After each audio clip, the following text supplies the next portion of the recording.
আগেই তৃণমূলকে নিশানা, এক্সান্টেলে তৃণমূলকে নিশানা প্রধানমন্ত্রীর। আজ দমদমে রাজনৈতিক সভা নরেন্দ্র মোদী, তার আগেই হাওয়া গরম।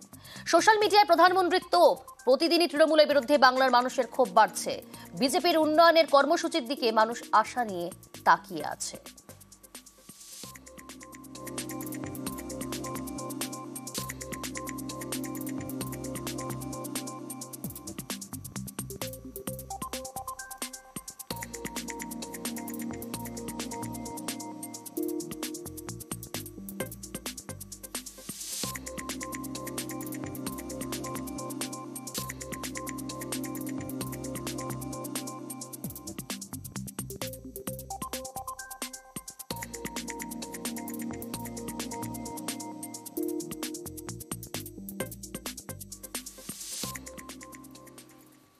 প্রথম কথা, বাংলা অতিথি পরায়ণ, সেখানে মোদীবাবু আসবেন, ভালো, তিনি তার পার্টির কাজ ভালোভাবে করুন, তাতে আমাদের কোনো সমস্যা নেই। লোকে স্বপ্ন দেখা ভালো, স্বপ্ন দেখছেন যে লোকে টিএমসির ওপর রেগে যাচ্ছে, আর বিজেপি এত উন্নয়নের কাজ করছে যে সেই জন্য বাংলায় আসতে ওনার আরো ভালো লাগছে। আসলে কি জানেন, আমার মাঝে মাঝে মনে হয় মোদীবাবুরা বাংলার ব্যাপারে একটু অবসেসড। আজ 3 মেট্রো রুটের উদ্বোধন করবেন প্রধানমন্ত্রী। নোয়াপাড়া বিমানবন্দর ইয়েলো লাইন উদ্বোধন করবেন Modi, Esplanade Sealdah green line এবং রুবি বেলেঘাটা অরেঞ্জ লাইনেরও সূচনা করবেন।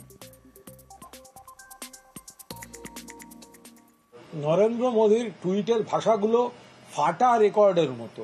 আব কি বার 200 পার আর হয় না, ক্রমশ কমে যায়। এই কথাগুলো 16 সালে, 21 সালে, এরপরে পঞ্চায়েতে, এরপরে লোকসভায় আমরা শুনেছি। বাংলায় লোকসভায় বিজেপির আসন কমেছে, তৃণমূলের বেড়েছে। আর যে প্রজেক্ট উদ্বোধন করতে আসছেন সেগুলো মমতা বন্দ্যোপাধ্যায়ের ভাবা, রেলমন্ত্রী থাকাকালীন মমতা বন্দ্যোপাধ্যায় তৈরি করা, মমতা বন্দ্যোপাধ্যায়ের স্যাংশন করা, মমতা বন্দ্যোপাধ্যায়ের অর্থ অনুমোদন করা। ওনারা এত বছর ধরে দেরি করে ভোটের সময় সেইটাকে উদ্বোধন করে ওই পাথরে নিজের নাম লিখতে চাইছেন। প্রধানমন্ত্রী প্রায় 5,000 কোটি টাকার প্রকল্পের উদ্ঘাটন করবেন এবং এর মধ্যে 3টে মেট্রো স্ট্রেচ আছে, আপনারা জানেন। গড়িয়া থেকে শুরু করে এয়ারপোর্ট অবধি সরাসরি মেট্রো চলতে পারত। শুধুমাত্র রাজনীতির জন্য চিংড়িঘাটাতে 300 মিটার জায়গা, যেখানে শুধু ট্রাফিক বন্ধ রাখতে হবে কিছুক্ষণের জন্য, মেট্রো রেল সমস্ত ব্যবস্থা করে রেখেছে, কানেক্টিভিটিটা করে দেবে সঙ্গে সঙ্গে। কলকাতার মানুষ, গড়িয়ার মানুষ, দক্ষিণ কলকাতার মানুষ সহজেই এয়ারপোর্টে পৌঁছোক, মাননীয় মুখ্যমন্ত্রী চান।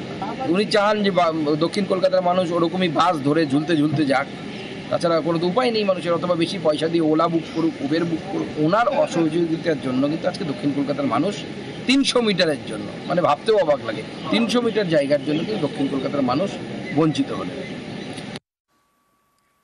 কলকাতা